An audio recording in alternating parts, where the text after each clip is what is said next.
let's jump right into it. How's it going, my people? Again, thank you for the subscribers. Thank you for for watching my videos. Thank you for the likes. Thank you for the comments. I really, truly appreciate it. So let's get back on track. Again, lately I've been watching a lot of videos on why teachers are leaving the classroom. I even saw one video today about an educator saying that she's actually going to, who's in the classroom currently, going to homeschool her child, which I found very, very interesting. I actually went to a comedy show not too long ago in New York, and it was about the board teachers comedy, and it was hilarious. It was hilarious. It was really relatable material, and it was interesting to see how educators were able to turn their passion into comedy and, you know, of course, go around the country talking about what it's like to be inside of the classroom and giving their opinion or their, you know, perspective from a comedic standpoint, which I thought was really, really cool. So I'm going to explain briefly why I'm not going to leave the classroom, or why I decided that this is the career for me. The number one reason why I am not leaving the classroom is because I'm passionate about it. I'm an art teacher, for those of you guys who don't know, and I'll never forget the advice that my mentor said years ago when I was a teacher assistant. I had, of course, do observational hours in elementary level. And to this day, I'm still great friends with this particular teacher. But I was contemplating, I'm like, you know what, is this the right move for me, you know, being an art teacher? Because there's so few in, you know, a school setting and, you know, getting hired and, you know, trust in that process as a whole. And I'll never forget what she said to me. She said, you never want to live with regret. Go for it, find out, you know, if it's for you, go, you know, take that leap of faith. And if not, you can always go back into the classroom. You already have your K-12 certification in art ed, and then, you know, just take some extra time and get your, you know, general ed certification. I'm like, you know what? I could do that. So I did it. And it was nerve-wracking. It really was, because I'm like, you know what? Am I making the right decision? You know, classroom teacher is where I need to be. After contemplating, you know, my decision, you know, like I said, 13 years in, over 20 years of experience, I'm glad I made the decision to follow my passion as an art educator. Having the ability to, you know, mold students into these young artists who are able to view the world through the eyes of an artist at such a young age, it's inspiring. You know, it drives me, you know, it really does. And actually, I'm currently working on a after school club. So what I'm going to do is I'm going to teach young students, literally K through second, and then 3 through 5. So K through 5, I want to teach them the basic beginning Photoshop strategies or techniques by using the Procreate program, the digital drawing app. So by using that, hopefully they can understand basic foundations of how to use certain layers, how to use certain brush tools, how to manipulate their drawings so that it fits for them. Also going to create a Google Slide portfolio, some Google Slides, so that they can keep it with them. So they'll always have their artwork. They'll save it to it. Even create a Google site, so that way they'll always have this, you know, portfolio with them, you know, starting at a young age, and they're only going to grow from there. And if, of course, if they create like a Google site, they'll have it with them forever. So that's like, I don't know. I just enjoy it. You know, I enjoy, you know, teaching the young kids and then learning from them a lot. You know, I'm learning a lot from my students, you know, each and every day, you know, whether it's the silly slang that they're, you know, talking about. This funny thing, because I was actually getting observed the other day, right? And I'm calling students up to the front of the classroom to present and share their artwork. And, you know, we have it in the document cam, and one of the students explaining the direction that they're going in. And I'm like, in my mind, I'm like, what are you talking about as far as like, and everyone got it. Everyone knew what they were talking about. I'm like, listen, you know how you know you're getting old? When you don't know what the lingo is anymore. You don't know, like, you don't understand what the kids are talking about. I'm like, I'm getting old. Because I remember before, what I used to do is I would I would pretend like I didn't know what the kids were talking about, and they would always like, "What?" I'm like, "Yeah, this, what is this Riz?" Or I don't know what this means. That swag, and I don't know what it, you play with them, so that when you say something eventually, so then what I would do is I would catch them out, off guard. I'll, work on a project, or I'll talk to them, or give them advice, or, giving them tips for the next step. And I'll just, throw in something that, catch them off guard. Like, wait, how do you know about that? Or so I think that was always funny. They just play with them like that. But honestly, I don't know what they were talking about the other day. I'm like, yeah, I'm kind of lost. So moments like that, you can't make it up because it almost becomes time stamped. One day these kids are going to, grow up and they're going to remember you for the rest of their lives, the impression that you gave them.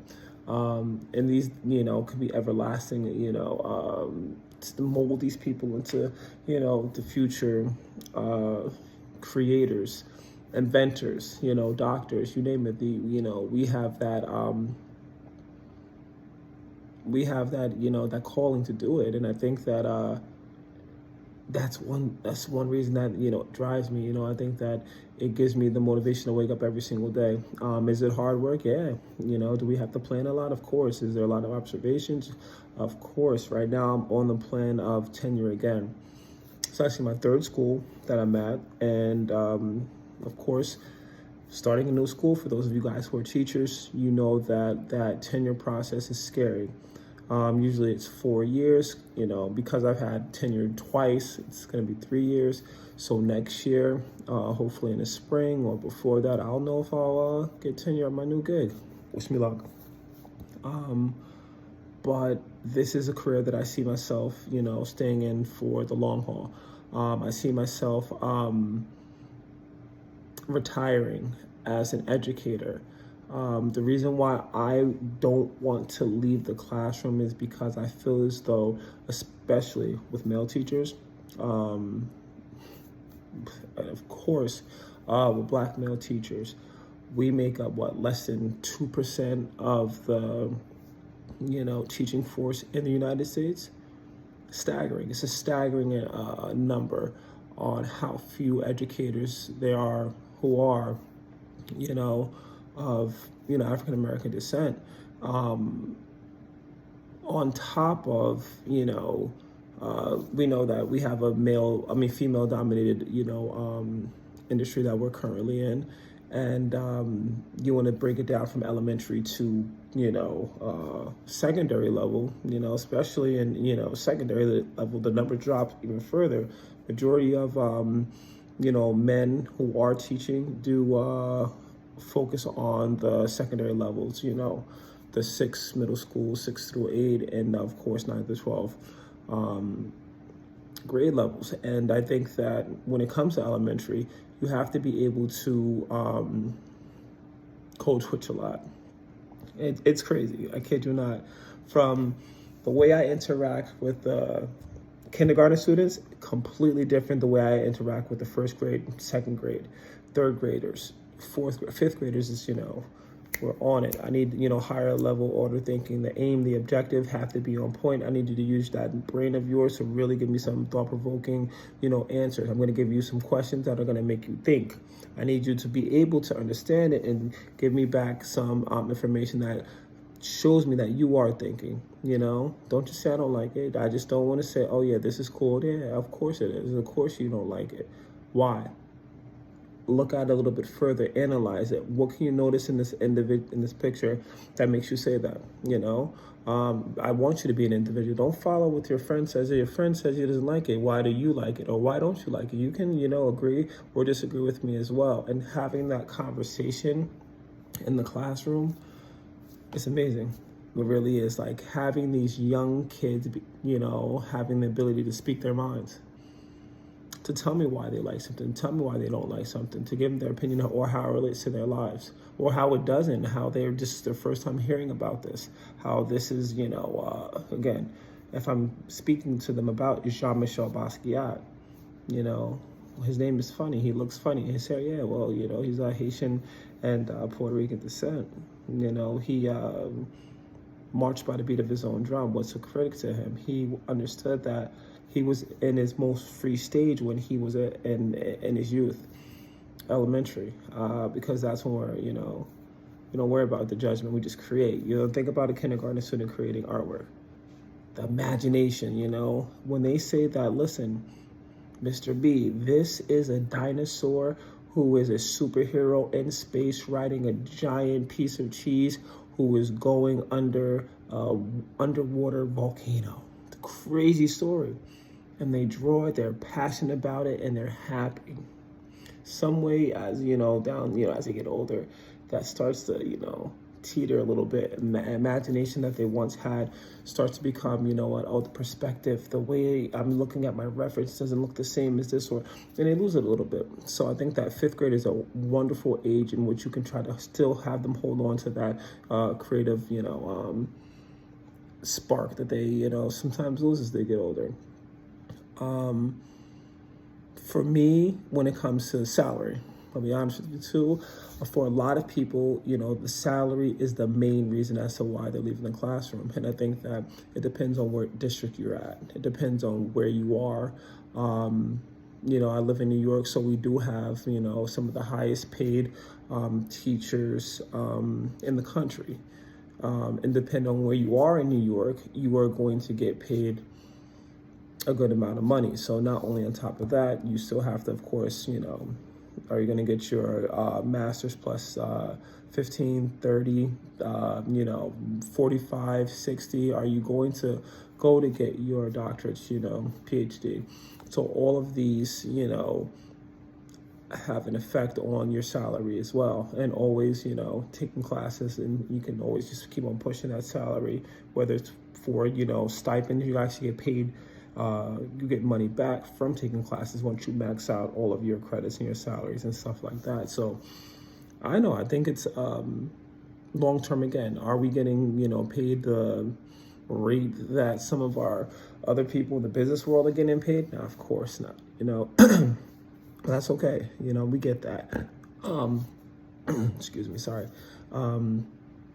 But it's so many things that are worth it because our everlasting, like I said, impressions that we're leaving with the youth, when we're old and when we're, time to meet our maker, they're going to remember, their educators, when they are, older and elderly, they're going to remember their educators. So that's something I want you to think about. Like, if you decide to leave in the classroom, think about that. Think about the impression that you're going to leave on these kids. Think about toughing it out. I know that it's tough, especially your first year, second year, third year. There's a lot to retain. Data, planning, observations, knowing the kids, trying to figure out, your seating charts, how to use the computer, what programs are using, the grading. There's like a lot. There's a lot. But eventually you'll get it. Eventually you'll get it. Trust me, just stay strong, overcome those obstacles, because just like we tell our students, it's easy to give up, it's hard to try, if it was up to most people, most students, if they would hand me back a project and if I would say, okay, you're done, they say they're done and that will be it. They want to really find out, certain ways in which it can grow as artists. If I said, okay, you're done, okay, that's fine, let's go. No. We got to keep going. You can add this. How can you do this? They're like, Mr. B, you keep on saying it. I need more details. More. I'm like, yeah, you need more. Sometimes I'll tell you when to pump the brakes. But, when you have the space and you're giving me a blank piece, I need you to add more. What else can you add? What can you, look at it from this perspective. Hold it from that angle. What can you add? What is this person doing? How can you figure out how to, solve this problem? Turn this blank space into something that works for you. What's your narrative? And I think we got to think about things like that before you decide to leave the classroom. Think about it. This time next year, where will you be? Yeah, it's tough. Yeah, it's hard. Yeah, the kids aren't listening. Yeah, admin's on your back. Yeah, you got to do a lot of things as a new teacher. You're trying to figure everything out, but think about this time next year. It'll be a little bit easier. admin might still be on your back, but guess what? You know the student's name. You got to flow down a little bit more. Your classroom management gets a little bit better. You're getting more friendly with your coworkers and your colleagues. Getting the flow of it. Commute is not as bad because you can throw in a nice little podcast before you get in there and relax. Get that mind right before you go into the classroom. Get a little woosah before you step in. Put on that cape and you're ready to go off and teach. Think about that. Okay. So before you think about giving up, before you think about saying, is it for me? Do I really want to leave the classroom? No, you might. You might want to look for, certain, higher paying avenues. Less stress when it comes to management. The overwork aspect of it, maybe. But let me tell you, especially for those of you guys who are first year teachers, it gets easier. It does. It does. Maybe I'm different, perspective because I am a special areas teacher. I am the art guy. But I think there's the problems that come with that too, not taking you serious. Again, are you a real teacher? Yeah, I'm a real teacher. What you think? Are you capable of, doing certain? Yeah, I got a master's too. I got my associates, I got my bachelor's, I took a lot of similar tests that you have as well. I just focused mine on fine arts. So that's what it is. Think about that. If some of you guys who have the passion for teaching, don't lose that spark because you never know what your spark, your voice can do to a future generation. You may be that individual that gives that light to that student that actually needed it. That they're going to shine for the rest of their lives and go on and change the world because of people like you.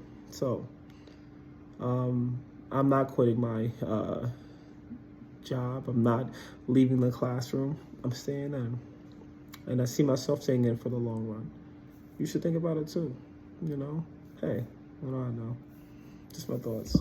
Have a good night.